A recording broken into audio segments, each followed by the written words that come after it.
ನಮಸ್ಕಾರ ಸ್ನೇಹಿತರೆ, ಇವತ್ತು ನಾವು ಆದಿ ಸಾಯಿ ಕುಮಾರ್ ಅವರ ಹೊಸ ಸಿನಿಮಾ ಶಂಭಾಲ ಬಗ್ಗೆ ಮಾತಾಡೋಣ. ಸಿನಿಮಾ ಹೇಗಿದೆ, ನೀವು ನೋಡಬಹುದಾ ಅಥವಾ ಬೇಡ್ವಾ ಅನ್ನೋದನ್ನ ಈ ವಿಡಿಯೋದಲ್ಲಿ ತಿಳಿದುಕೊಳ್ಳೋಣ.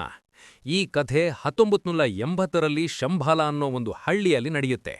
ಆ ಊರಿನಲ್ಲಿ ಒಂದು ಆಕಾಶದಿಂದ ಬಿದ್ದ ಕಲ್ಲು ಸಿಗುತ್ತೆ. ಆಮೇಲೆ ಊರಿನಲ್ಲಿ ಸಾವುಗಳು ಮತ್ತು ವಿಚಿತ್ರ ಘಟನೆಗಳು ನಡೆಯಕ್ಕೆ ಶುರುವಾಗುತ್ತೆ. ಇದನ್ನ ಕಂಡುಹಿಡಿಯೋಕೆ ಹೀರೋ ಆ ಹಳ್ಳಿಗೆ ಬರ್ತಾರೆ. ದೇವರು ಮತ್ತು ವಿಜ್ಞಾನದ ನಡುವೆ ನಡೆಯುವ ಹೋರಾಟವೇ ಈ ಸಿನಿಮಾ. ಪ್ಲಸ್ ಪಾಯಿಂಟ್ಸ್: ಸಿನಿಮಾದಲ್ಲಿ ತೋರಿಸಿರೋ ವಿಷಯಗಳು ತುಂಬಾನೇ ಹೊಸದಾಗಿದೆ. ಹಳೆಯ ಕಥೆಯನ್ನ ಹೇಳಲು ಎಐ ತಂತ್ರಜ್ಞಾನ ಬಳಸಿದ್ದಾರೆ.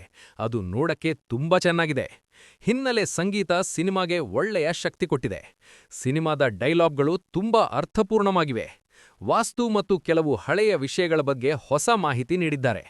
ಮೈನಸ್ ಪಾಯಿಂಟ್ಸ್: ಕೆಲವು ಕಡೆ ನಮಗೆ ಕಾರ್ತಿಕೇಯ ಸಿನಿಮಾ ನೆನ್ಪಾಗತ್ತೆ. ಸಿನಿಮಾದ ಮೊದಲ ಭಾಗ ಚೆನ್ನಾಗಿದೆ, ಆದ್ರೆ ಎರಡನೇ ಭಾಗ ಸ್ವಲ್ಪ ನಿಧಾನ ಅನ್ಸುತ್ತೆ. ವಿಲನ್ ಪಾತ್ರ ಇನ್ನೂ ಸ್ವಲ್ಪ ಗಟ್ಟಿಯಾಗಿ ಇರಬೇಕಿತ್ತು.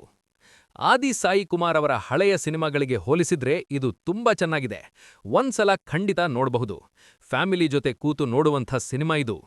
ನಿಮಗೆ ಈ ವಿಡಿಯೋ ಇಷ್ಟವಾದಲ್ಲಿ ಲೈಕ್ ಮಾಡಿ. ಇನ್ನೂ ಹೆಚ್ಚಿನ ವಿಡಿಯೋಗಾಗಿ ನಮ್ಮ ಚಾನಲ್ಗೆ ಸಬ್ಸ್ಕ್ರೈಬ್ ಆಗಿ. ಧನ್ಯವಾದಗಳು.